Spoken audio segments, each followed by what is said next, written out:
fits. And here we are. Oh, good. We're going live. Our All right. satirical post, which everything is satire. That's our early disclaimer. So in the transcript in court, we have that to start off with. Oh my god. All right, are we populating? I'm not seeing. Yeah, we should be populating. Make sure we populating out here. We're populous. We've populated. Here we are. Awesome. Good morning, everybody. Happy Friday. And Raging Friday. It's a happy Friday because we say it is, not because I have any objective data to suggest that you should be any happier on this Friday than the last Friday, but it is because we are here among friends. Well, we should be happy because of our victory on Tuesday. What? Yeah. Oh, yeah, we should be. But the Democrats have been busy, like acting like, well, actually, it's not that big of a win. We shouldn't use any of those strategies. The Democratic Party is back. They're back, baby.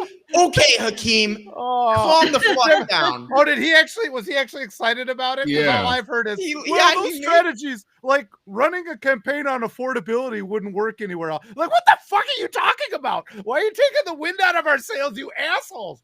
We can't promise those things. Right. The only thing the establishment Democrats will take away from this is affordability. They're going to pound the hell out of us with that.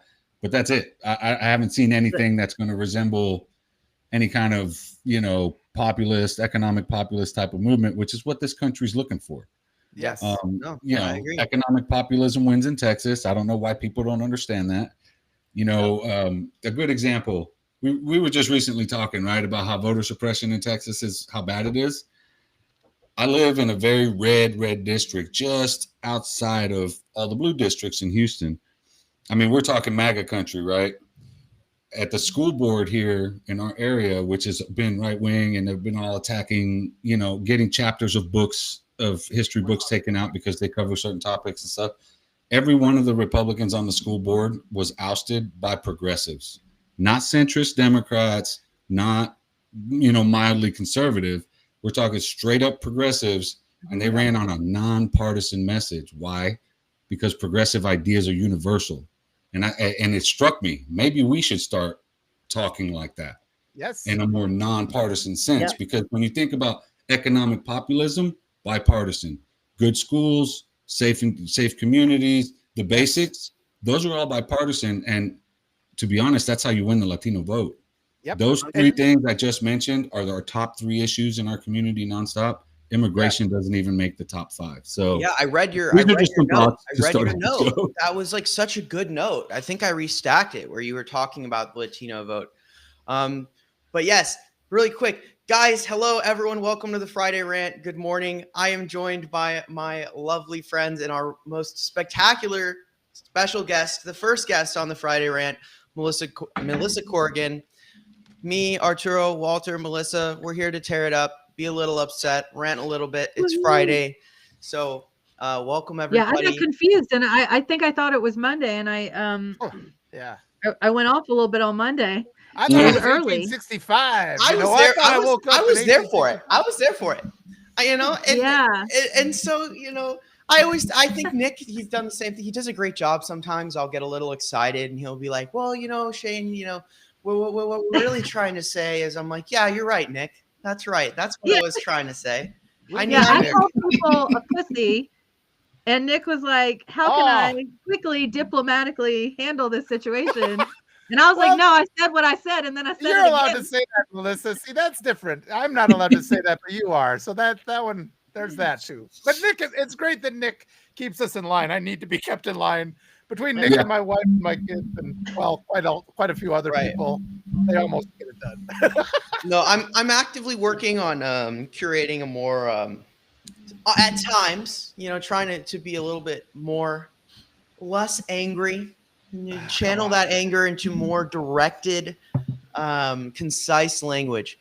But that's no fun. That's not what today's show is about. That's not really what we do on Friday. So, Melissa, as our first guest, it's Friday. What pissed you off this week?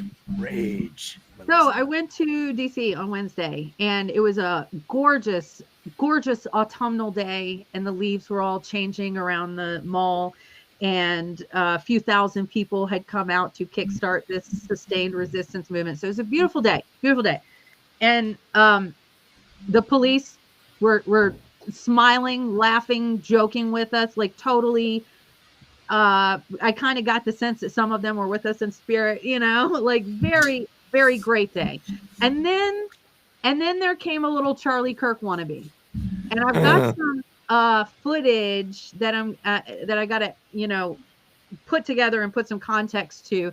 But essentially, I like to say when I go to protests, and this has been this way since I was in my mid-30s and I was covering Occupy. When you're a middle-aged white lady, you're totally invisible. It's wonderful. And I have been able to cover protests because I can go in just as myself and film and record and document because I'm fucking invisible, right? And so in this particular situation, this guy comes in and he starts trying to instigate shit. And he's got his little tiny mic and he's shoving it in people's face. And at first he started by asking everybody, "Do you have a job? Do you have a job? Like, why are you here on a Wednesday? Do you have a job? And like, why are you here? Like, that's you're also here." So that's a really bad. No, I don't have a job. That's why I'm here. Right. So, but there were a lot of federal employees that were furloughed that were like, "Hey, dipshit. Yeah, I did have a job, and look what happened." So after a while, like people were kind of ignoring him and not giving him what he wanted. So he began targeting Black men specifically to try and engage in these provocative like situations. And at one point I stepped in between because he did get a guy riled up and the guy smacked his mic out of his hand. And I was like, oh, we're about to get like, shit's about to get scary. So I simply stepped in between the two guys.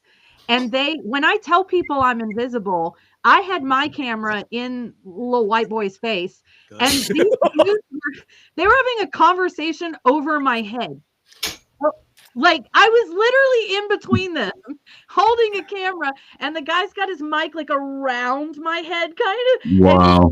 Having a conversation around, and I was like, man, in that moment, I'm just sitting here thinking like, I'm literally invisible. This is totally fucking nuts. I can see the boogers in your nose, bro. Right. I'm totally invisible. So I was frustrated because to my knowledge, like leftist creators don't go out to rallies and marches that are held by MAGA. If they do those things, I don't fucking know. I mean, sometimes we'll see those where they go out front when they're waiting to get in and they're in line and they ask some people questions in line to make them look stupid because they are.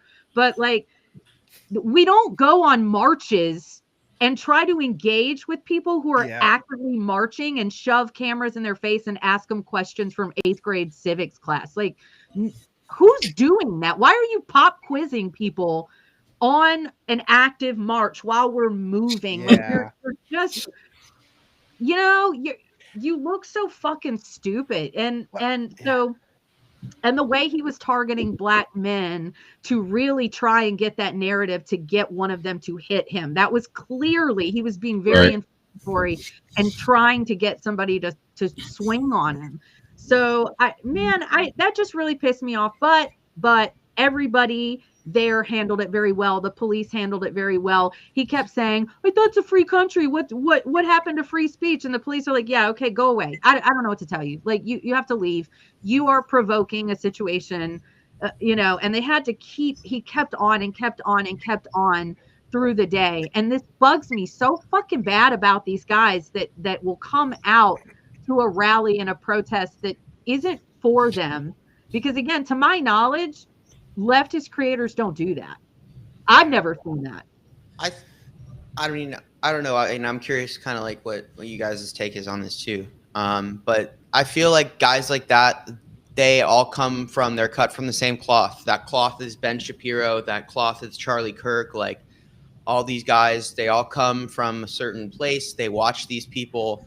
They're like, I can be like him. I can hit him with the facts. Like, I don't know. What are your thoughts on that, Arturo, Walter? Well, for me, like the whole free speech argument, like you hear a lot of cops who are like, well, it's free speech. And they let people go on and on. The problem is they're ignoring the harassment aspect of this, right? Yeah.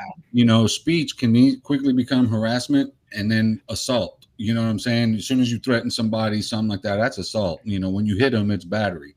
So, you know, there are stages to speech. Sure, yeah, you could say, you know, whatever you want. If you're standing on a soapbox in a park, blah, blah, blah, Nazi this, Nazi that. If people want to listen, they can listen. If not, they don't have to. But once you start getting in people's faces and they don't want to talk to you and you continue to pester them, that's harassment. Yes. And I think for law enforcement, I mean, cops everywhere, they just don't do enough to address that. If they did, people like Charlie Kirk wouldn't get shot in the neck, you know. So, well, I gotta give them props. It was it wasn't the Metro Police; it was the Capitol Police that were chill as fuck. The Metro Police, they were definitely, you know, doing their thing, but the Capitol Police were chill as fuck, and it was the Capitol Police that kept like hedging this guy off and continually trying to get him away from people. Capitol Police have already been attacked by MAGA, so they know. They're just like, we're done. These guys already tried to kill us. But what's going on? They killed one of them, I think. They killed one of them. They did. Yeah, they sure fucking did. MAGA continues to try to fabricate their false narrative of liberals, you know, as like being the violent group.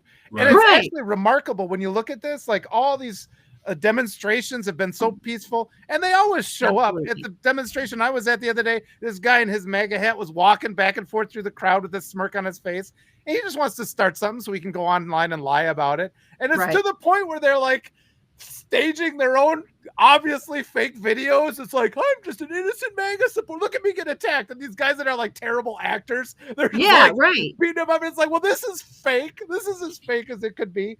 So that's what they're looking to do, though. And just exactly as Arturo says, and the other side of this that's really frustrating, though, is those asshole white supremacists will get in your face to the point where they're spitting on you when they speak to you, and they push you. And then when you're finally like, get the fuck off me, that's the one thing that anybody reports, because the police aren't there, and they should be body slamming those guys the second they start spewing spit on you, because the way they talk is like a, you know, deranged lunatic preacher all the time. And it's like, if we'd actually just have that holding some accountability for white supremacists, our society would be a lot safer and better. Yeah. All right, so the other part of my rant, this is the part where it gets like where I'm trying to be PC, right? I really am. But DC is a big city and the US is a large nation. I've been to 3 protests in DC this year. There is no fucking reason I should recognize people there. There's no fucking reason that disabled veterans and elderly disabled people should be marching 1 mile, 2 miles through downtown DC. I have scoliosis and an injury from the Navy, and I was hurting. Like I was in a lot of pain at the end of the day. And I'm getting really threadbare with the excuses that because if people think that, oh, I have a lot of money and that's like a financial sacrifice every time I go. It's a sacrifice on my family where they have to rearrange their schedules, because I do still have a young daughter at home and they all have to rearrange to make sure she's good. Like it requires sacrifices. But if you're out there and you're watching video and you are seeing disabled veterans with canes marching for you, you need to come relieve them. You need to take their fucking place. We cannot continue to do this. Everybody that I recognized in that fucking scene out there looks like they've aged 10 years. Like we are tired, we are exhausted, we are burned out. And I'm not even a DC resident. The local organizers are fucking fried. They're fried out. People have got to get to DC. You have to make the sacrifice. You have to come. You have to consider it relieving the watch for these people who are out here doing every single event that happens in DC. And the government, this regime is not going to take us seriously without those kind of numbers and without that kind of sustained presence. People have to come in shifts. We're going to put up a schedule where people can come and like look at, okay, this day's full, this day's not as full. So you can plan and we can have shifts going on so that there's a presence. But people have to get serious and consider themselves citizen warriors at this point. Like it's come to that point. You have to stop making excuses and get your ass to DC. You're so on point, like, because like that's the thing I was trying to like think about, you know, and it's because I hang out with you and Nick all the time, and we're constantly talking about this. But I've also been speaking. I talked to Zev Shalev and a couple times the last 2 weeks. Super cool. But all of this, like, he is very adamant about the power of the in-person protest and the visibility, the sustained presence. To have a sustained presence, that sustained presence doesn't need to be 10,000 people. What it can be is that same 10,000 people rotating every 10 days, 1,000 people at a time. If you want to actually do these things well, it's less about the numerical impact and more about the ability that, well, actually, we have 10,000 people that constantly have 1,000 bodies out front in front of the White House every single day. And they're not the same people. And it's coming from people who are veterans, who understand that to have a sustained presence, to do these things, you need supply lines, you need logistics, you need to have support, you need to have 20, 30 people that bring food to the 1,000 people who are up there every day. You need to have rotations. They don't put the same sailors on the same station the whole day, Melissa, right? They don't do that shit. You go for a certain amount of hours and then you go and you take rest, because if you're going to do something well, you need to be awake. Those same things you did in the Navy, those same skills you learned there are absolutely applicable to peaceful protesting and a sustained presence. And I think we need to listen to people like you when you're saying that we need to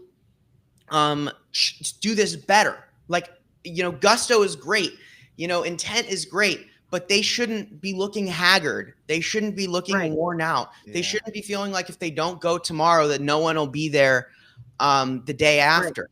So to do that, it's about organizations, it's about logistics, and it's, I don't know what you guys, your thoughts are. Nick said it in the chat, paid protesters. What is that? What are your thoughts on that, about maybe doing something like that?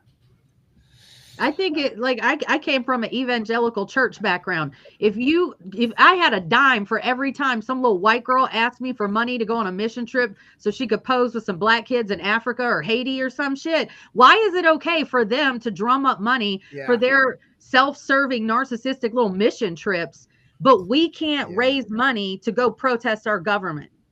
It's literally the same type of logic. It's a mission that we believe in, so why can we not fundraise for our mission trip?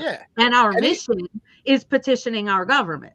And even if it's not like payment to the people, but if it's just like, here's some food and here's a place to stay, like all that part of it is like, there's all these parts of it are just like, I'm just going to be here supporting those people.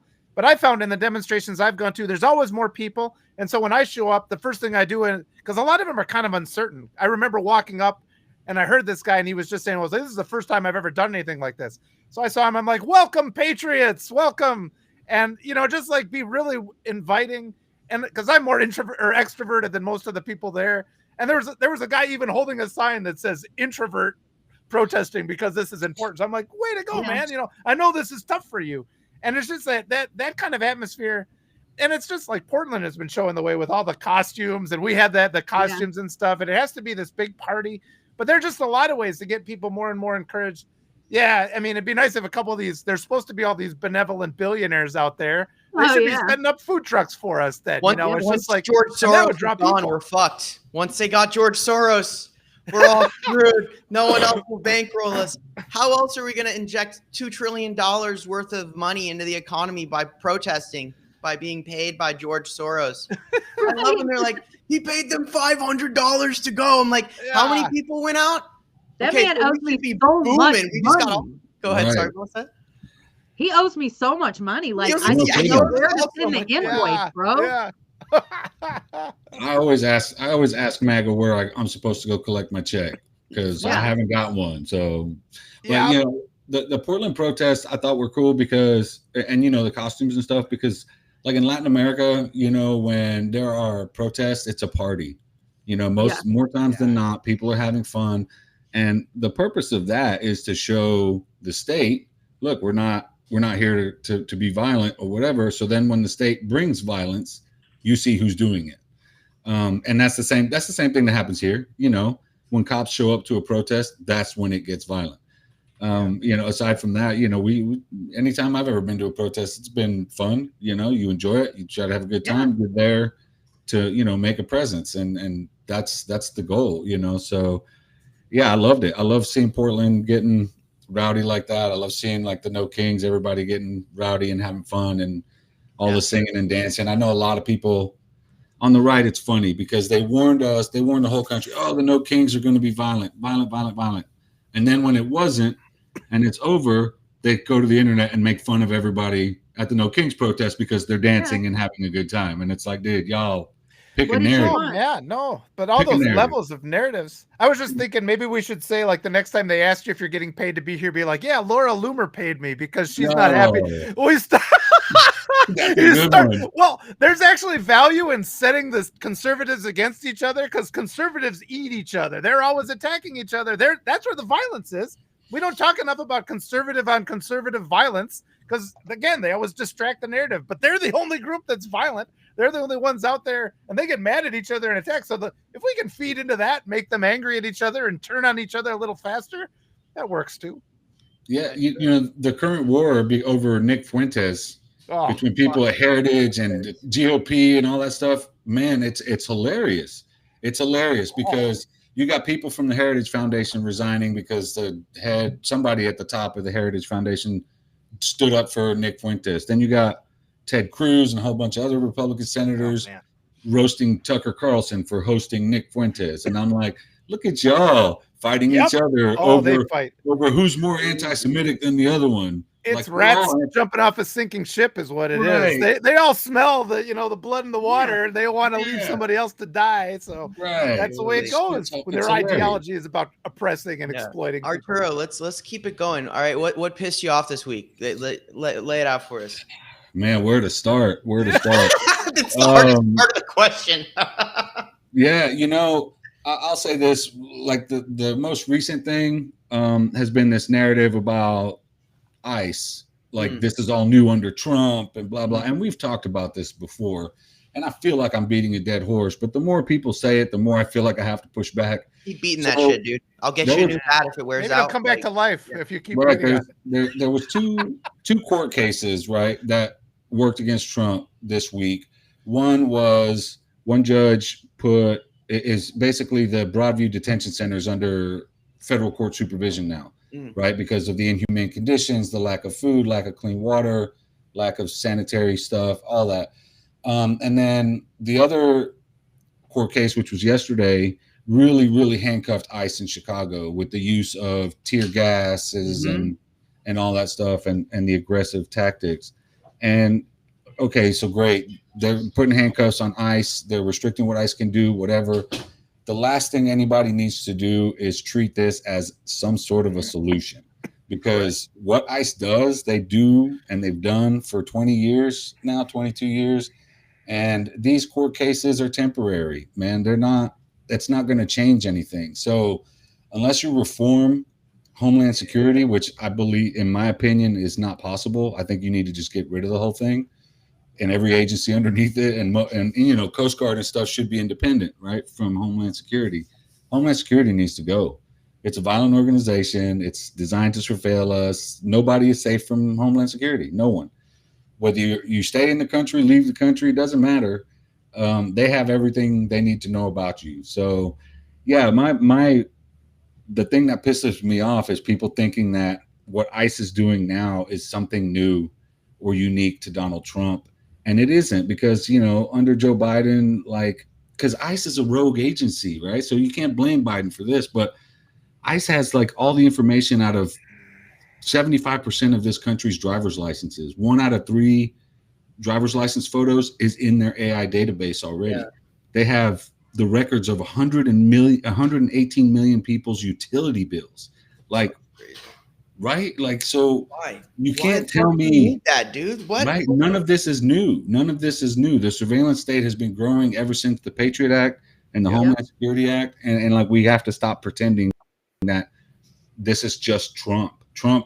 People in the White House know what's going on with this. Then they know how to weaponize it against us. Civilians, immigrants, doesn't matter. Yeah.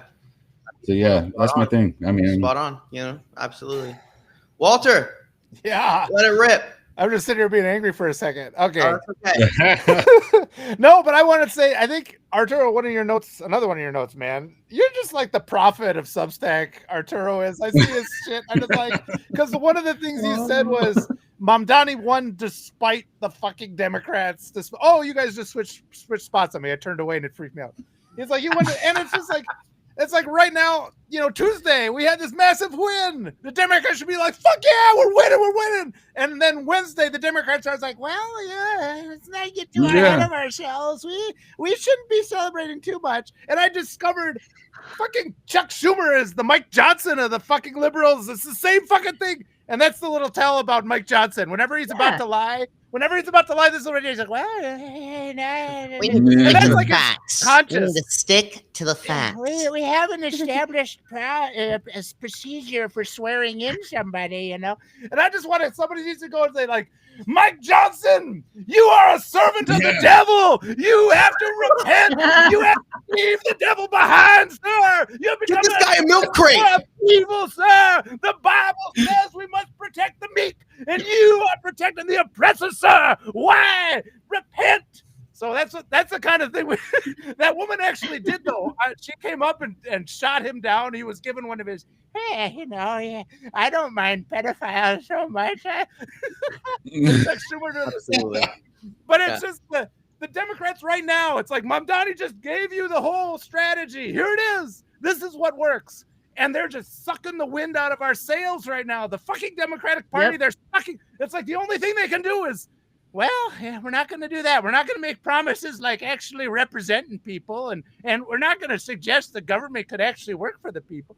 And so it's just like all these narratives on top of each other that disempower us and keep us from. Somebody's like, too loud. Sorry, Morgan. I will not be too loud.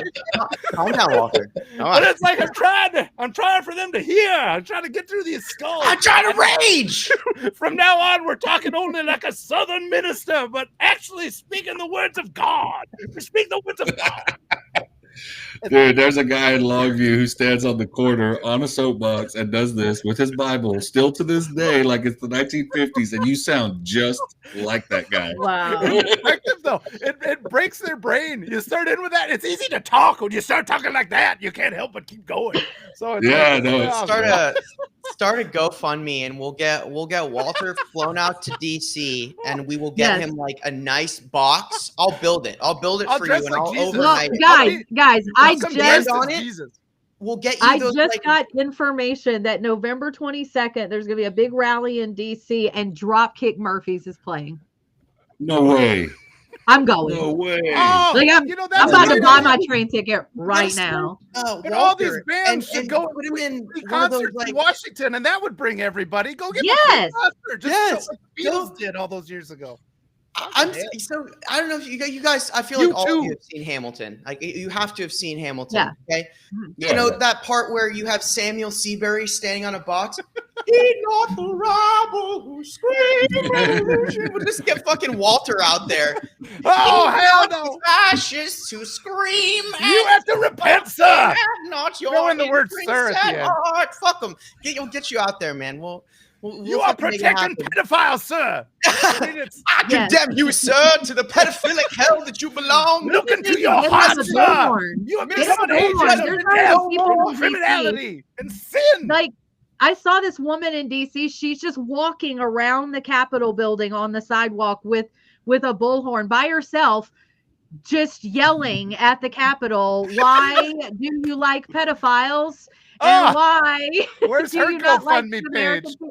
Give Walter a freaking bullhorn and a ticket to DC. I keep saying we should all go dressed as Jesus, because we've already got ICE tackling preachers.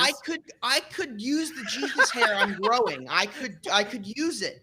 And I would be the Jesus they recognize because they're already stupid. They already think he's white. Yeah. So I'm already playing into the propaganda. I'm already slipping through their propaganda shield by emulating the Jesus they think is real. So that's a strategy. Everyone's got to grow. Walter, you're going to have to do some work, bro. You got a lot of hair to grow really fast. Oh, yeah. But I'll do it. I'm on this. I will do it for you. I will grow that hair. But I can't grow If you pray, brother, you'll have the hair you need. With the faith of the Lord, the hair will come in the strength and the power of the voice. And I will smite down Mike Johnson and his evil ways and change his heart and turn him to a warrior of justice as he so deeply wishes to be. His conscience is alive deep down inside. I know it is. Damn, you're good at that, dude. I love it. You missed your calling. It's a calling. Oh God, I could do that till I pass out. Literally, I would just. Oh shit! Then I wake up again. I'm back. I gotta tell you guys what pissed me the fuck off this week, because it's funny. I'm. There's obviously so many things. Very briefly, because it's so absurdly wrong, I just have to say it. SCOTUS basically stripping our trans American brothers and sisters, and however they choose to identify, of the right to identify themselves however they want on their passports is some bullshit. SCOTUS has done this again and again, and they're not actually ruling on any of these cases either. They're just ruling to lift injunctions, which means they don't actually rule on anything, and it's just an enabling behavior. And they've used the shadow docket to enable all of these things, including the naturalization case for naturalized citizenship. All that shit, they have done this, and it's like the pattern now is so obvious that they don't actually intend to rule on any of this shit. They just run it up the shadow docket to kick off the injunction and enable this kind of behavior. That pissed me off. But that's actually, I just had to say that because I think that that is something that everyone should be talking about, because an attack on one American's rights is an attack on all of our rights.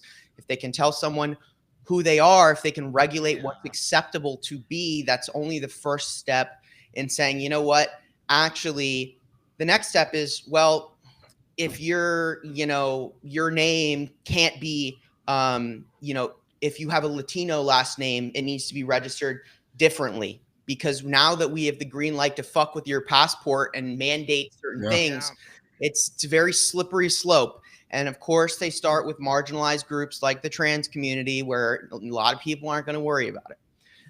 But I'm going to really point out the thing that blew my mind yesterday. And for those of you who watched the Firebrand report yesterday, it's the first thing I talked about.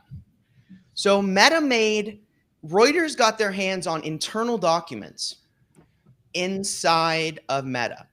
And those documents stated that in 2024, Meta made 10% of their annual revenue on scam advertisements. Scam advertisements, $16 billion plus on scam advertisements. The average Meta's user base across all its platforms faces 15 billion scam advertisements a day. In 2024, they caught among four different scam ad campaigns. They stopped them, totaling $67 million in monthly revenue. A third of all of the internet scams in the world are run through Meta. And the 15 billion, those are just paid advertisements. So that's revenue. That's a revenue to Meta. On top of that, you have 22 billion a day that are organic or not paid through some other medium. So Meta users face 37 billion different forms of scam content every single day. In the conversations inside of Meta, what is the discussion? How can we deal with this without affecting our revenue? Oh, I know how we discourage them from doing this. If they want to run a scam advertisement, we charge them more money. Yeah. Of course, that'll stop them. And so in these documents, you get a point where they're telling the people who take this shit down, they're like, and you have the guy who actually got out in front of this, because somehow they got these documents, so they had to make a statement. But so internally, they're talking to the people whose job is to internally regulate this shit. And they go, all right, guys, regulate what you can. But whatever you do, the amount of stuff you stop can't be more than 0.15% of annual revenue. Okay, yeah. Put a number on morality there, I guess, huh? That's it. 1 point center. Wait, revenue. so 0.15 of your 10% of your annual revenue? On top of that, they go, but hey, we took down 134 million pieces of spam content. Motherfucker, you said there's 15 billion a day. What the fuck do you mean? So it's just like, it's crazy to me, just the scale of money that they're making off of their users getting fucking robbed. And then you have to think about, even if it is a scam, and like there's a ton of gray area here because, okay, they're bidding on something. Is it a scam where they're convincing someone to buy a product, but that product is not what they asked for, so they can get away with it? Because, you know, it's like that penny stock bullshit, like, you know, kind of Ponzi scheme. But there's that gray area. Is it that money? But my whole thing is, if you are getting something from someone, some sort of revenue, and it is being taken in some manipulative way, if you're stealing, okay, if it's a scam, it's a grift, ultimately we're considering that you are stealing, you are misleading the person, and they're taking that money and they're putting it back into Meta because it's profitable. That's what you do. So you have Meta actively shaping a shadow ecosystem that produces revenue by stealing from people, which to me, if you dumb it down, is Meta's fucking extracting wealth from their user base by promoting theft. Yeah. That's it. And profiting off it. Fuck. What are these scams looking like? I'm kind of curious. Like the ones, so a scammer buys an ad on that platform, and then so what is it? Is it like the ones that get little old ladies where they're just like, I need to? So a lot of that stuff is like the organic ones. A lot of the paid stuff is like crypto, like sign up for this crypto wallet and make $1 billion tomorrow. Or a lot of those ads, you know, if you're on YouTube, it's like, I don't know, I'm the 20-year-old age bracket, so I get all those fucking ads of some dude swiping his finger back and forth on a flat screen TV turned on its side. It's like, this is the best game I've ever played. And I'm like, dude, it's a TV. He's like eating raw meat. He's eating raw meat. Let me eat some raw meat. And then he like just massages it. But you want to be like me? That shit, you know? And he makes some money. Some white dude doing that. You know, and you guys see hot singles in your area. Yeah, if you put in your credit card, you know, Herm, you know, this hot woman from 15 miles away will give you a call. Just do it. It's what at Facebook Marketplace never lies to you, man. Never. It's all truth and honesty. But you know, supplement ads. Yes, that's a huge thing where you have actually the sale of ads, unverified supplements. Like, hey, if you take this capsule of flour, you're gonna have huge biceps in a week. Yeah, it's like, okay, so but that's the shit. And they're making not millions. No, they're making billions of dollars. We're talking about the money that funds fucking missile programs, buys warships, you know, and not only that, but it appears that it's growing and they are shifting their policy to effectively allow this. Not out of 100, I think it was like out of 100,000 message requests they got reporting credible scamming, they ignored 96%. So it's like, and then, but we got 134 million of them. But it's like, well, weight loss pills. So I don't know that shit. I was just like, wow. It's just my thing that really pissed me off. Why can't we sue these motherfuckers? Like, where is the balls of these law firms to come forward and say, hey guys, you know how many people got ripped off, have lost thousands of dollars, thought they were going to have huge biceps, dropped $3,000 on, fucking corn-based supplements, and then ended up getting malnourished because they were just having starch for, dinner every night. Like, you know how many people would sign up for that shit and sue? it's just because these companies are larger than life and no one's willing to bite the, $1 billion lawsuit bullet. Think about the law. Like, if you think about even the government suing these companies, like, one of the things they said is, like, even taking the fine on accepting fraudulent advertisement money is more profitable than not taking the fraudulent advertisement money. Yeah. There's no effective deterrent. And if there's grounds to sue, if you're like, fucking, because, like, I'm sorry, like, this to me seems blatantly corrupt. Right? Like, you don't take money, that's probably stolen. Even if 20% of that money is stolen, I'm pretty sure that's money laundering, because you're cleaning stolen money and putting it back into some sort of an ecosystem.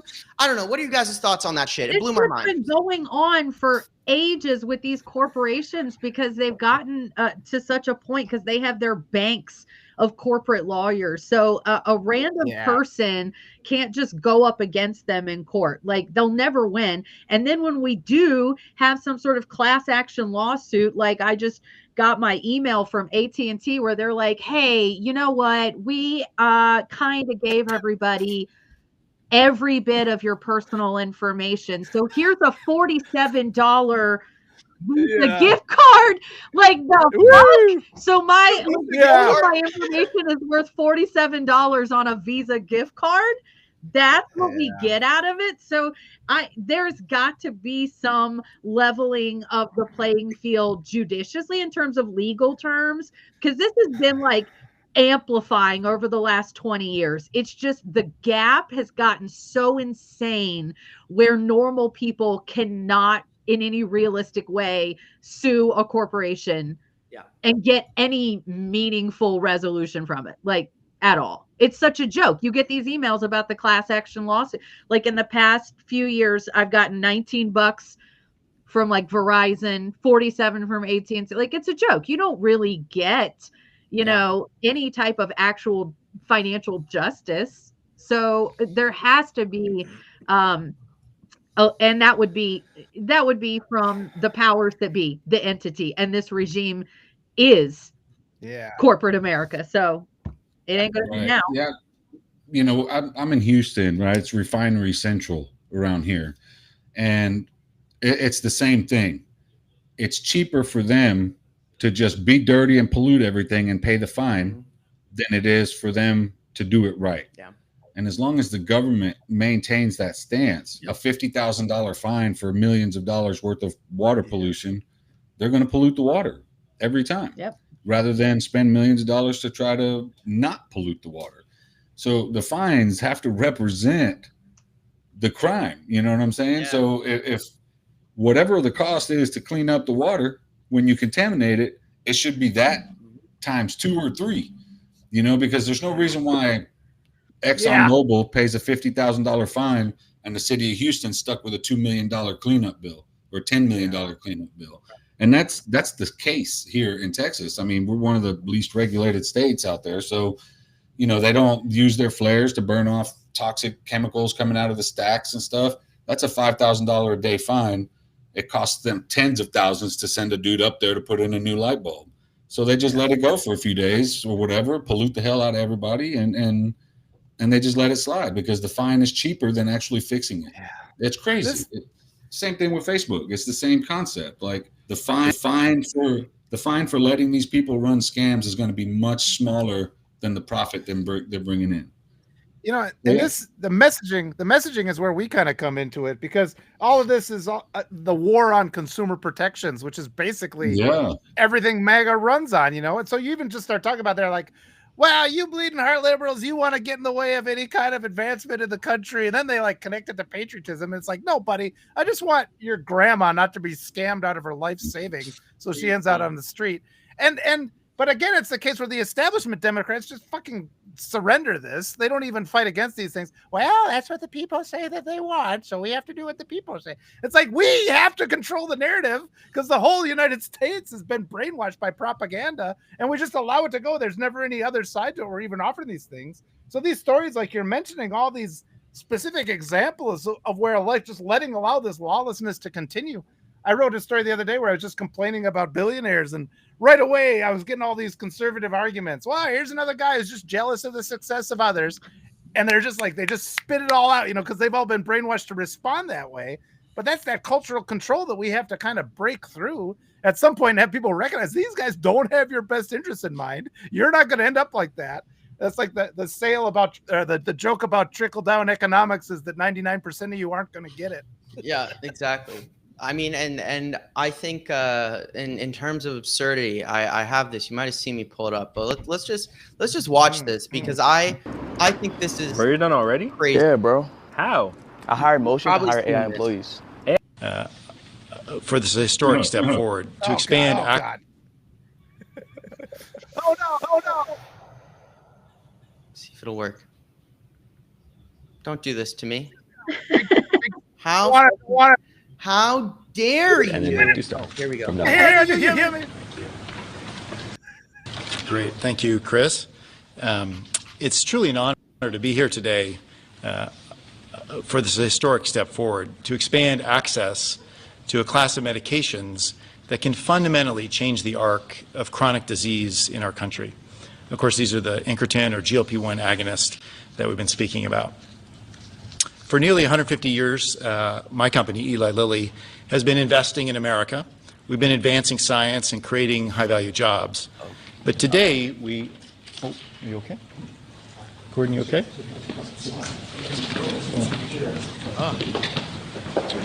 Yeah. Look at RFK, dude. Look at him. Look at him. Look at RFK. Just the exit for me. Here we go. This is Yes. This is the shit that went viral. This part. God. Trump looks like my kid when like watching the dog shit on the floor and not just hell? Yeah. Okay. Hold on. Here we go. Here he goes. Gordon, you RFK's okay? in this corner. Yeah. You can't see him in this angle. I will have to find the angle because you can see Look at him. There, this is his arm. This is him fucking moving with speed. I feel like he pulled like the way he moves. I feel like. Here you go. It's really an honor to be here today. This is For this historic step forward to expand access to a class of medications that can fundamentally change the arc of chronic disease in our country. Of course, these are the incretin or GLP-1 agonists that we've been speaking about. For nearly 150 years, my company, Eli Lilly, has been investing in America. We've been advancing science and creating high-value jobs. But today, we... Oh, are you okay? Gordon, you okay?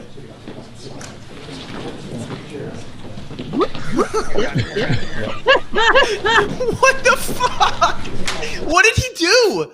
What did he do? Like, how is he involved? I have to know because you don't fucking leave. Like, he's like, oh, shit, that happened earlier than I thought. He ran like he was a dealer. I feel like I read some shit about this because I believe they're talking about the acquisition of some weight loss drug. Yes. What's interesting is I incorporated an article earlier this week about how it was actually Pfizer that had been pre-approved a week early to purchase this same drug. And now you have in the Oval Office the company that was offering more money from outside, from a European country, from outside, outbidding Pfizer. And then this dude drops dead. Not dead, but drops like a sack of potatoes in the Oval Office, and RFK runs away. What the fuck?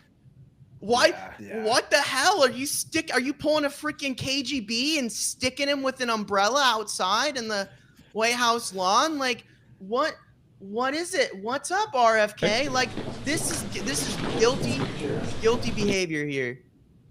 I don't know why it keeps doing this to me.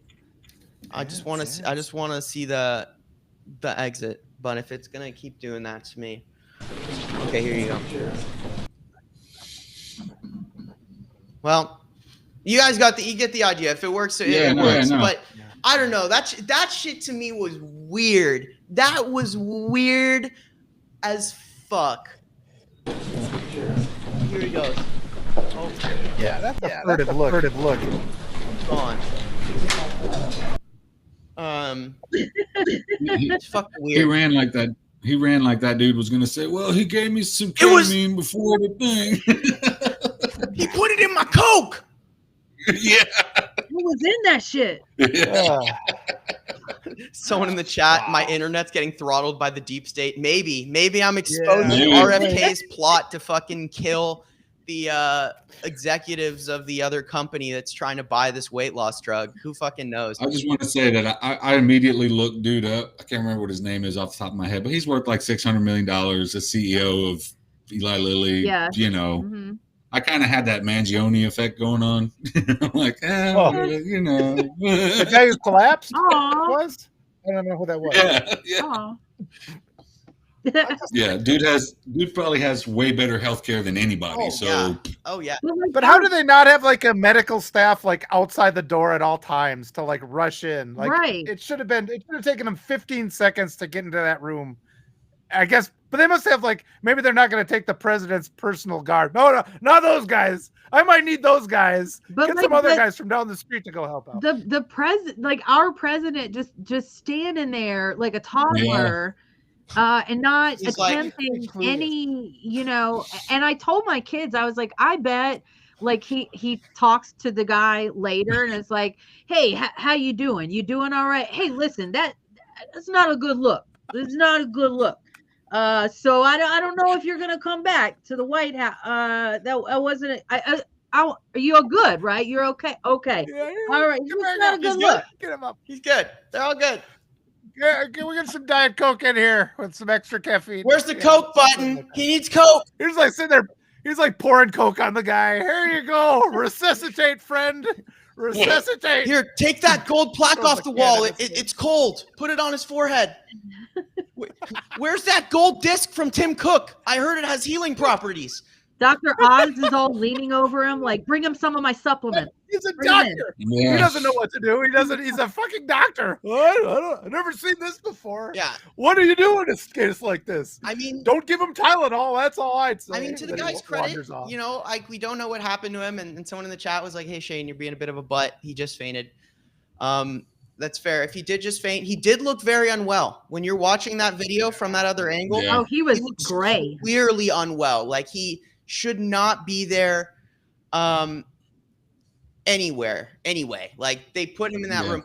But it's like also to me, it's like, isn't it kind of weird that everybody in these rooms making all these decisions, it's like we have to worry about them just like collapsing? Like that all the people making all these decisions worth $500 million are like, so, you know, and this is not ageist. This is like, why is it that these big, powerful companies are represented by all of these old men? Yeah. Like, why is this everyone you see in that room? Like, that should be telling that when you have, and since whenever did the president have fucking press conferences for every single multi-billion-dollar deal?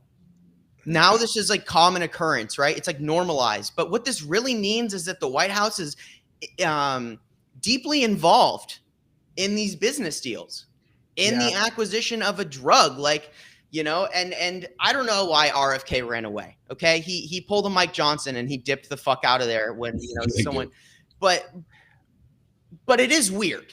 And the only reason I mention that it's weird is because I also read that shit earlier in the week. And this is in opposition. This is counter to what my original thought was when the FDA or the FTC approved the purchase by Pfizer a week before and got pushback from this company if it is about this weight loss drug, which is what I believe they're talking about here, which is fucking weird. And we know that RFK is all about that money. He just lives for the grift. Oh, man. And just consider, too, we need to watch the videos. And we should watch, like, for every video like this, we should watch 1 million videos of all the agony that's being inflicted on regular people because of the actions of these men that have spent their life just exploiting and hurting little kids. abusing little kids. And we watch a video like this, and part of us is, it's like, you don't want to see anybody get hurt. I had understood that he just went down and then they got him back up again. But it's sort of like we just disregard all the suffering going on. We're just in this constant state of suffering, the people in our lives, and we just never take the equivalent amount of time to show what's really going on. Yeah, it's true. It's like, and that guy will be fine. He could lose both of his legs and they'd put robotic legs on him. He could afford any type of surgery he possibly ever needs. Like, whereas like, people like always say, I always like to think like, you look at what happened to, Luigi, right? And you look at why Luigi did what he did. And it's because he laid up every night listening to his mother scream in fucking agony because she could not have access to the medication that she needed because that asshole told his company to fucking deny people their claims to increase revenue.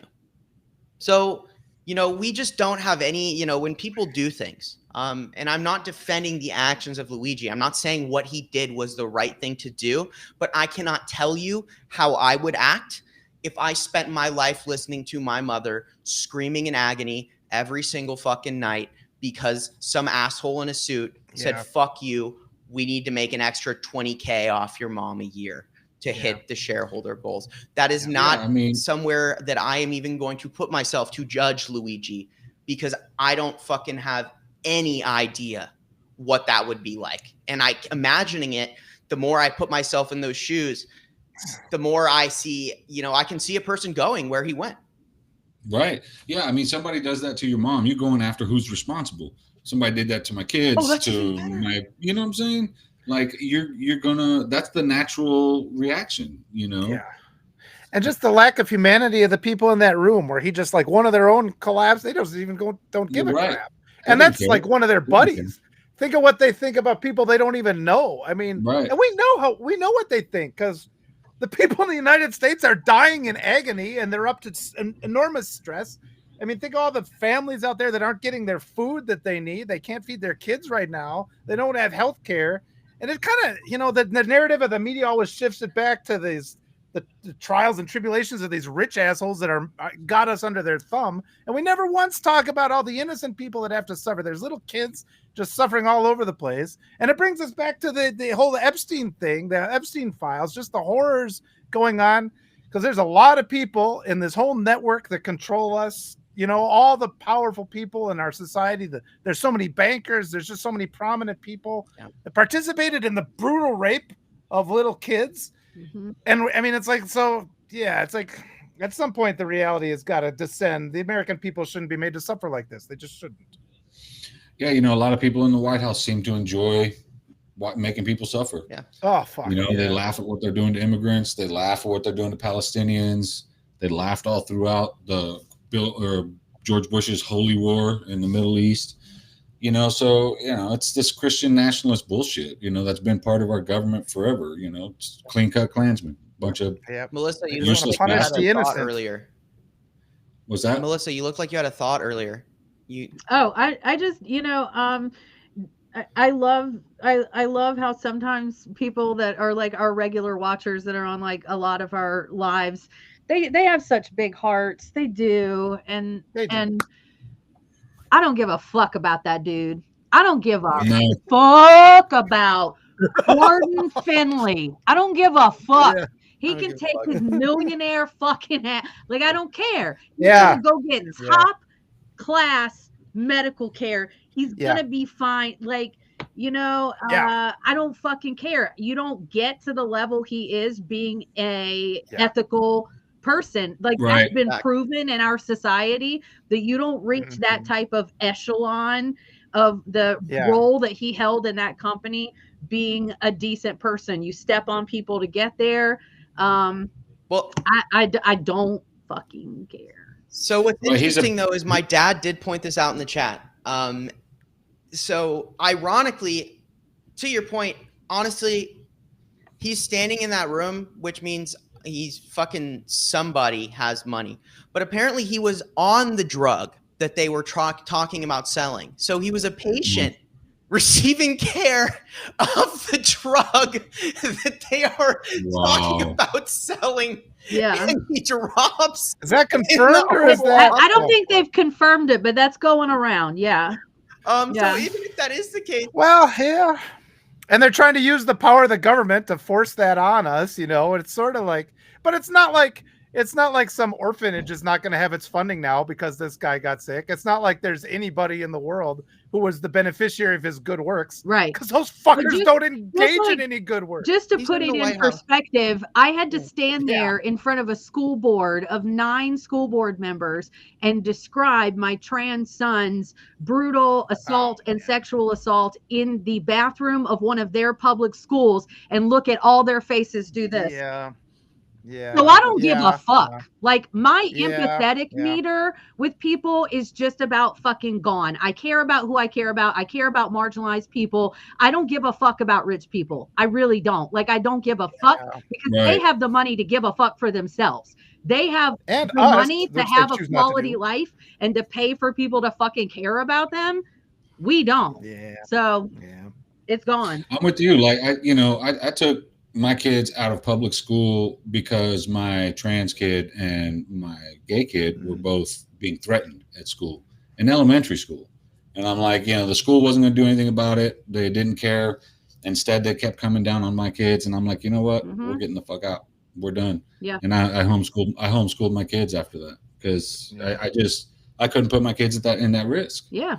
It's just ridiculous. And like, you want me to sympathize about this guy who passed out in the White House or the other billionaires we talked about earlier in the show? Yeah. They're all the same. They don't give a shit about us. Why are we giving a shit about them? Yeah. So that's just kind of like, I'm all for building coalitions and shit with people, but I'm not about to try to shake hands with a Nazi or a former Klansman unless there's some fucking type of atonement. You guys better, show the fuck up, apologize for your shit and make things right if you want to come sit at my table, because otherwise you're going to eat outside with the fucking dog, or whatever with the livestock. Because I'm not here for it. At the end of the day, if we all if the outcome that we all need comes to pass, these assholes will fucking benefit. They will enjoy it. They will enjoy the things that we are fucking fighting them for. And they will be like, fuck.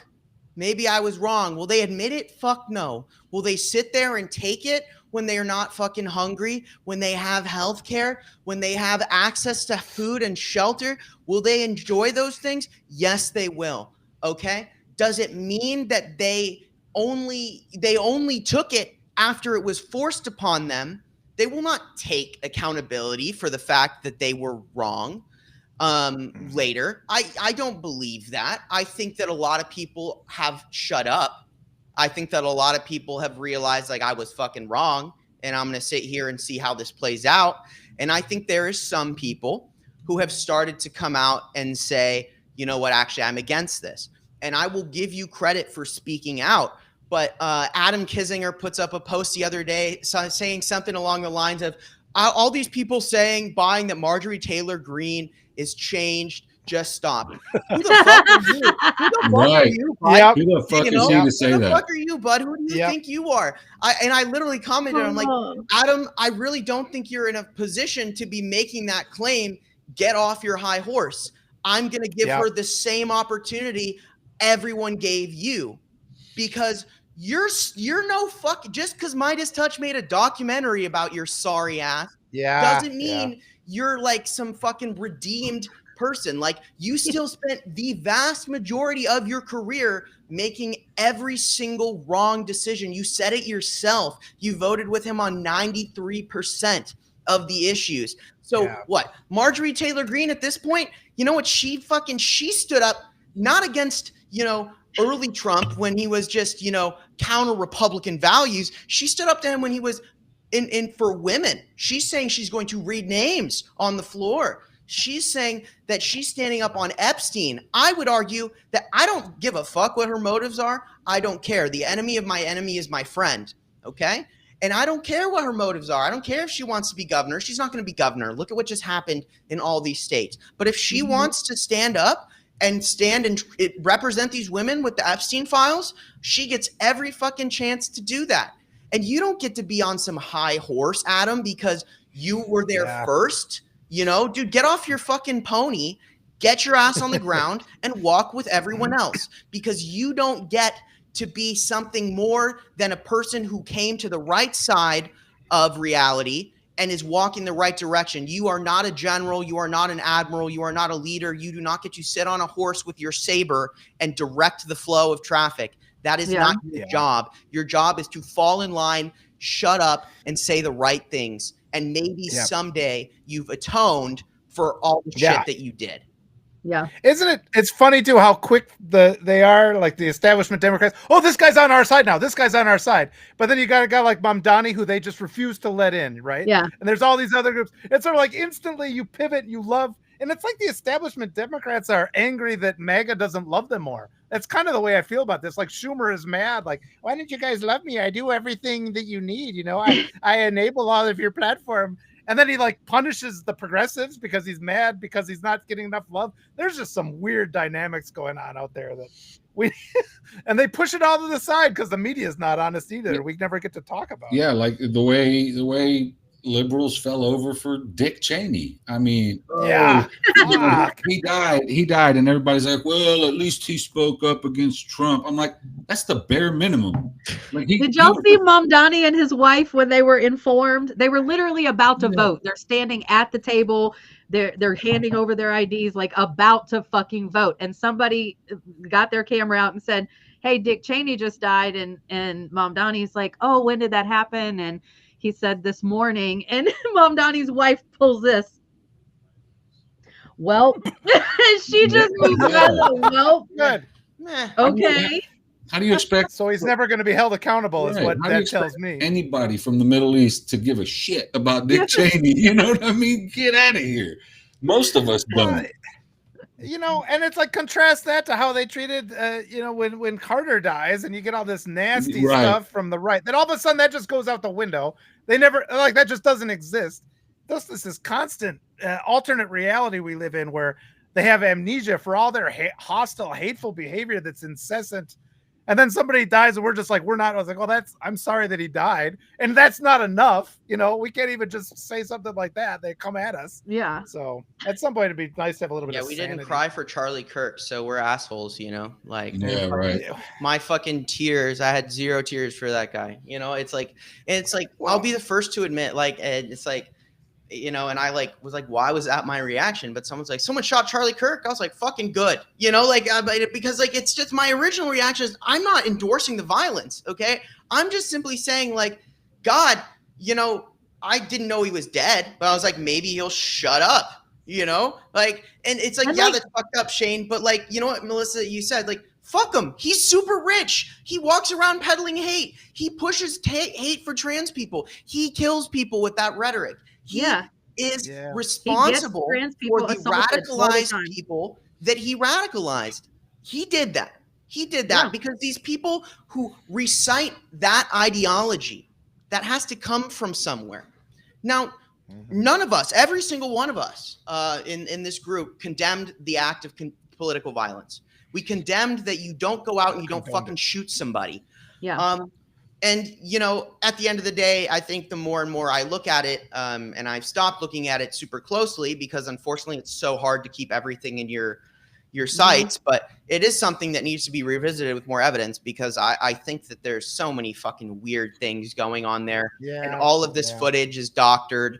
And, you know, the guy running on the roof doesn't have a shadow. Like, there's all kinds of weird shit. Like, you're like, you know, like all those little things. So it's just like the Butler deal where you go back and you're like, look more and more at Butler and you're like, okay, well, that doesn't make sense. Why are they lowering the crane with the flag for a photo op as the shots are ringing out? That's fucking weird.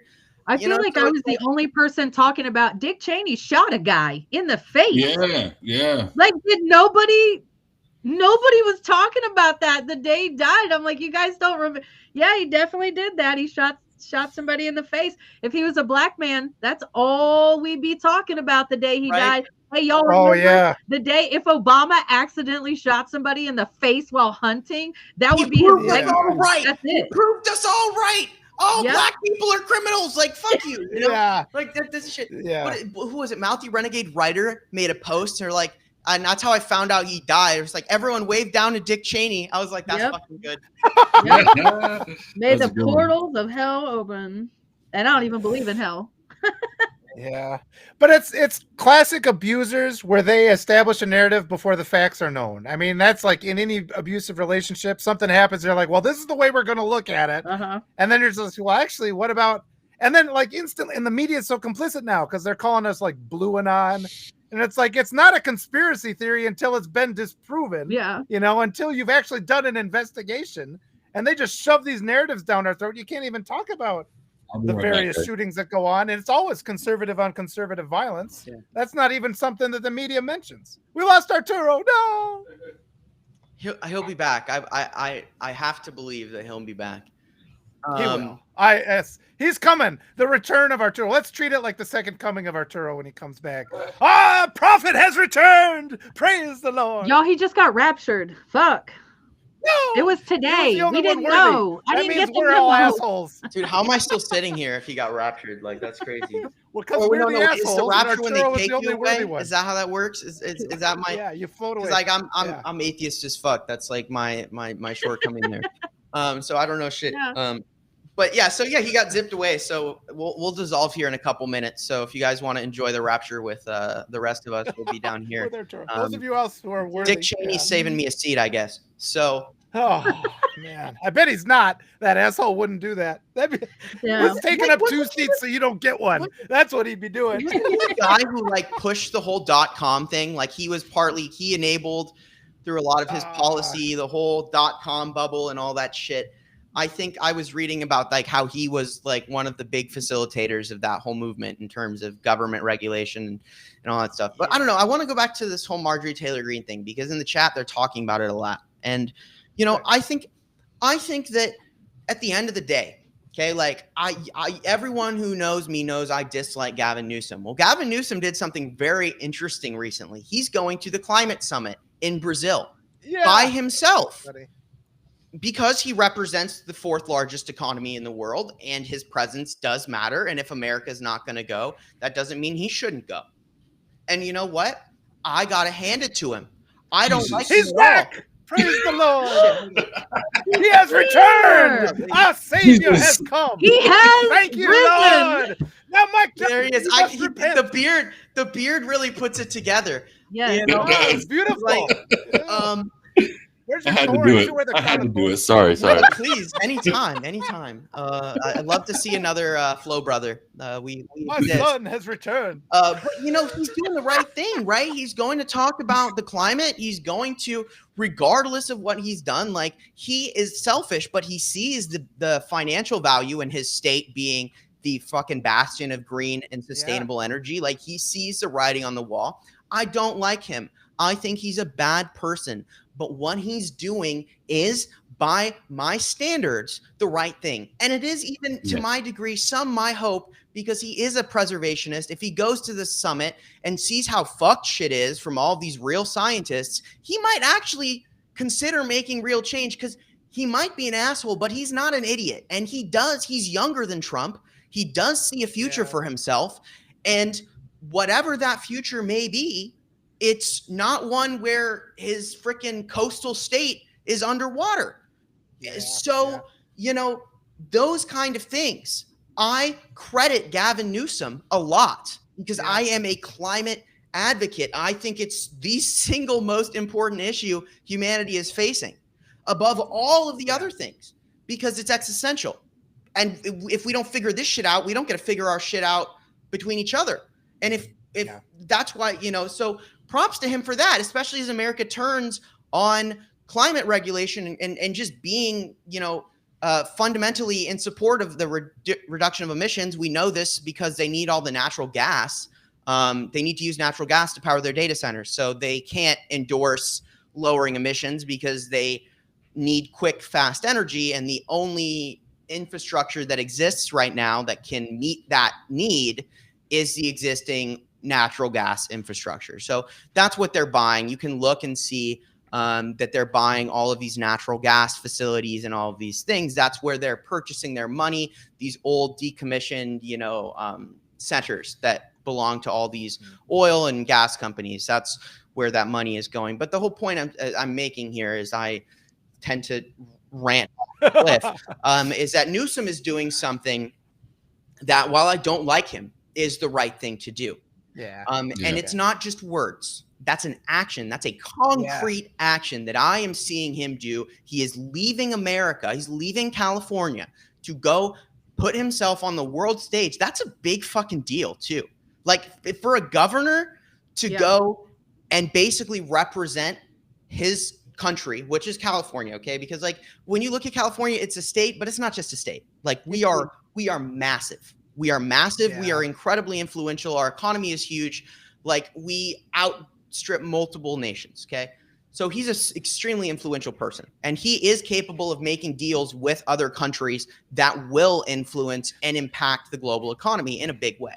Marjorie Taylor Greene has an opportunity to take substantive action. If she does what she said she would do and casts her vote in favor of the release of the Epstein files, if she stands on the floor and reads the names of those victims, that action, to me, regardless of her actual past, and I do hate her, I think she's awful. I think she called for violence against Latinos, and she called for violence against people who were liberal, and just endorsed hate and said all the wrong things. She shit on FEMA and people died. She did all of those things. But she gets a chance to do the right thing. Yeah. And it is no one's fucking, especially another disgraced Republican, to be able to come on that platform and try and demonize her, as she's doing more than he fucking is right now. She has more influence. He's not in Congress. He can't do shit. His vote doesn't fucking matter. Her vote matters. Her vote will release the Epstein files. Yeah, I just want to see her actually. If she does it, she's just talking. If she does it, yeah. But like, if she would have cast the vote, I think if they hadn't shut down Congress, it appears that was the way. So, my whole thing with all of this is, yes, we're not going to like everybody here. You shouldn't invite them to your table, like Arturo said. But you know what? If they're going to do one right thing, you don't attack them before they do it. Why would that's so stupid to me, to even try and like make it like harder for that person, or that person's action less well received? Because if Marjorie Taylor Greene is listening to me, I don't like you. I hate you. But if you do that, I will respect that action that you took. I will say that you did a good thing there. And that if you keep doing good things, a lot of good things, maybe at some point in your life, people will consider that you have done, which is going to be hard, really, really hard. Will consider that you have done enough good to offset at least some of the harm that you did, but not until you keep doing those things. And like, I understand that it's a hard thing for people to swallow, but I think the more we as, journalists and reporters and investigators that we do this, the more we realize that it's just, we just don't get to be picky. If someone's going to do the right thing, they're going to do the right thing. That doesn't mean you give them a get out of jail free card, but it does mean you let them do the right thing and you don't get in their way. I don't know. What are you guys' thoughts on my fucking monologue? I apologize. In Trump, during Trump's first term, when he was in the process of commuting a bunch of sentences for people in prison for marijuana and stuff, I supported that. I also supported the First Step Act because, believe it or not, the First Step Act under Trump did some good. The problem with the First Step Act was Joe Biden didn't jump on it and build on it, because that's how it was designed. The First Step Act, like the White House said at the time, was the first step. And by Joe Biden not jumping on that and building on that First Step Act, he handed Donald Trump a layup. You know what I mean? Donald Trump could come in now, build on that, commute more sentences for people in jail for nonviolent offenses, and all of a sudden he's a good guy again. So you can't, like you said, you can't just let everything else go. But even the worst politicians will do something right on occasion. And that's whether they're doing that to try to boost their numbers with Black people, for example, or whatever reason, it's the right thing in the end. And it really kills me that Democrats or Joe Biden or anybody didn't build on the First Step Act after Trump's first term. Yeah, they really should have. They really should have. But that is what Marjorie Taylor Greene is doing now. I'm not going to totally dismiss her entire body of hate and bigotry and racism and all that stuff just because she's doing the one thing. I saw the video from AOC the other day where she supposedly spilled the tea about the reason Marjorie Taylor Greene is going after Trump is because he blocked her from running for the Senate. He said no. Yeah, and that makes sense. So, take what Marjorie Taylor Greene is doing with a grain of salt, because everything people like her do is done out of self-interest. Absolutely. Yes. Absolutely. Like the First Step Act was self-interest for Trump. And that's the same thing with Gavin Newsom, right? Like that's the other thing, self-interest, right? He's doing something that's good for us, but it is in his own interest. Sorry, I didn't interrupt you, but I just No, you're absolutely right. I was basically done. But yeah, I mean that's kind of what it is. You have to like take all of that stuff with a grain of salt sometimes. But hey, you know what? If I can convince a politician that it's in their best interest, for example, to give Black people reparations, I'm going to do that. Mm-hmm. Yeah, it's in your best interest, bro. Trust me, because if the goal is to get Black people reparations, then I'm going to do that. If it's to criminal justice reform, immigration reform, dude, this is going to benefit you. And it typically does. And I don't know that we push that enough. Yeah. Thoughts, Melissa? I'll defer to Melissa. I want to see that part of the reason that people still have so many reservations about Gavin Newsom is, he's the establishment and all that shit. But also, when you look at the campaigns that were running simultaneously, the social media campaigns of Mamdani and Newsom, Mamdani didn't give any fucking energy towards the right. Yeah. It was 100% his platform, what he's going to do, his mission, his morals, his ethics. That's what it was. He didn't waste his time even acknowledging like the other side. Gavin Newsom is just trolling Trump a lot. Like that's a lot of this social media campaign. So Marjorie Taylor Greene is in this place where she's trying to look relatable. She's going on The View in a sweatshirt and jeans. Like, all right, girl. Like, come on. Like, you're not a soccer mom. You're not one of us. Whatever. Like, just be yourself. You know what I mean? Like, so these politicians with their the stances they take and the way they try to influence people and the way they think they can appeal to certain groups of people is like, for one thing, Marjorie Taylor Greene said that she's passionate about the ACA now because her adult kids got their quotes to renew. Like, girlfriend, you are worth $22 million after your little games in the stock market earlier this year. Yeah. You could pay your child's insurance. Shut the fuck up. Like, you're not relatable to us in that way because you're trying to mention this. So again, it just comes back to action. Like, she's been such a vile person to so many women in elected positions. Her racist, inflammatory shit towards Jasmine Crockett on the floor. Yeah. Oh my God. Yeah. So she's got a long way to go to actually proving she's got to stay in there. She's got to read the fucking Epstein file. She's got to vote the right way, or I'm not going to believe any of her shit. Yeah. But it really feels like, so many of the establishment Democrats, they want to anoint. And the problem I have with Newsom is it's like, the stuff he's doing is good. Just don't anoint him as the presidential candidate. Right. It's like the asshole Democrats do not respect the primary system. And I keep saying this to people too. It's like, we need to have these robust primaries, and they get angry about it. Like, we need to have people discussing, like, this is the whole point. The primaries are where the people get to talk to the various candidates and say the ways they're dissatisfied. And the Democratic establishment doesn't want that.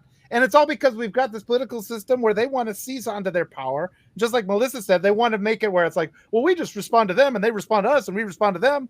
And then nobody ever even looks to see what else is possible. And then we get like a breath of fresh air from Mamdani, and they do whatever. Both of them come together and like, let's just, like blow that out. That doesn't even exist. And so it really is. It's up to us. I mean, everybody, I think Kinzinger's worried that he wants to protect his Substack money, right? He doesn't want those guys supporting him to go and start supporting Marjorie Taylor Greene, and he sure as shit doesn't want him to support people he's like got a us fucking purple check mark on Substack. Yep. He doesn't want that alternative viewpoint to get in the air. Of paid subscribers. He's fucking loaded. He's loaded. He makes so much money. So is Aaron Parnas. Purple. Loaded. Like, just to be fucking clear, this man voted 93% of the time with Donald Trump. He left Congress. He is probably richer now than he ever was before because of the fact that he has leveraged being this guy who said, no, I did. I was the first to turn. So give me all of your money. You know, like, that's dead ass. Like, you know, sometimes when we simplify shit, it makes us all kind of look like we got a little bit bamboozled, myself included.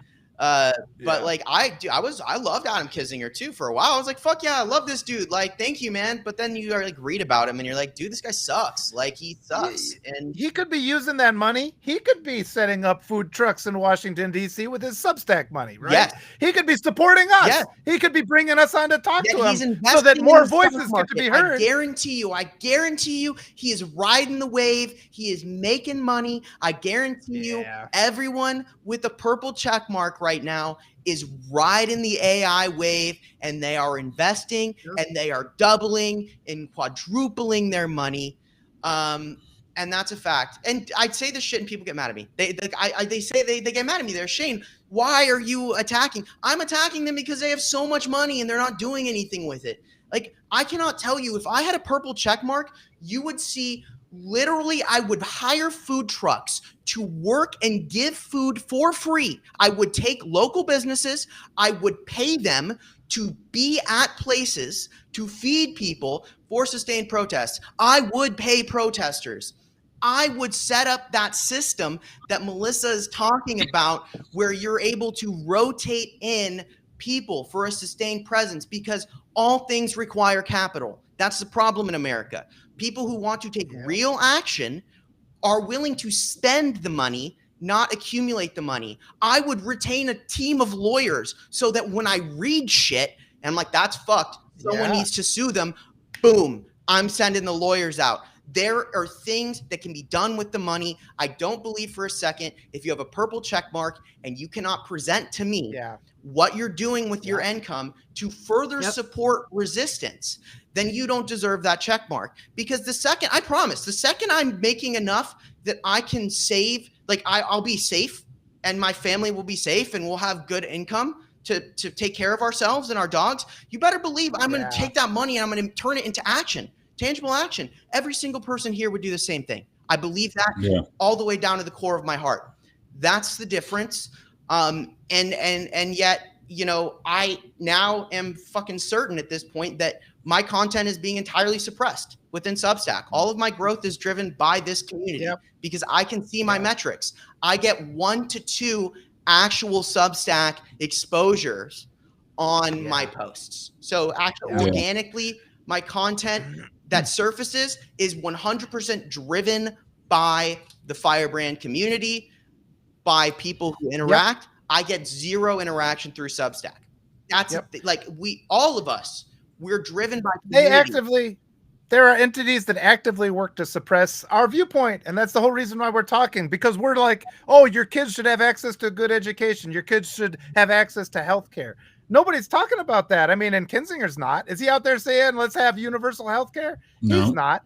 And then it's sort of like, and then you're seeing it with Mamdani again. That's happening on this national scale. That's why that's such a convenient argument, because he just won, you know, even though every single odd was stacked against him, both parties were against Mamdani to win. He just said, let's go out and say common sense things.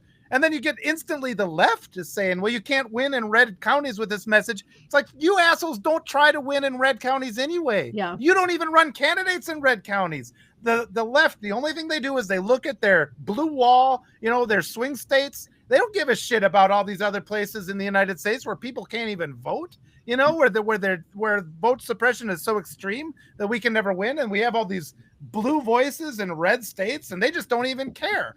a person like Mom Donnie cares. And if we take that message around, because we got that establishment right now that is so desperate to hold on to power, they're very much willing to sacrifice all the rest of us, because there's no reason that government shouldn't work for us. It totally can. All right, guys, I gotta hop off here. I have the anti-fascist book club today. Hell yeah! All righty. Yes. Is there anything you want to say really quick? Plug yourself before you hop off. Let everyone know where they can find you, Melissa. Yes, I will take paid subs all day, any day. Help me get to DC as much as possible. I love everybody. You know, I put a call out to my readers and was like, hey, I want to go to DC, and immediately had Venmo, Cash App, like, go.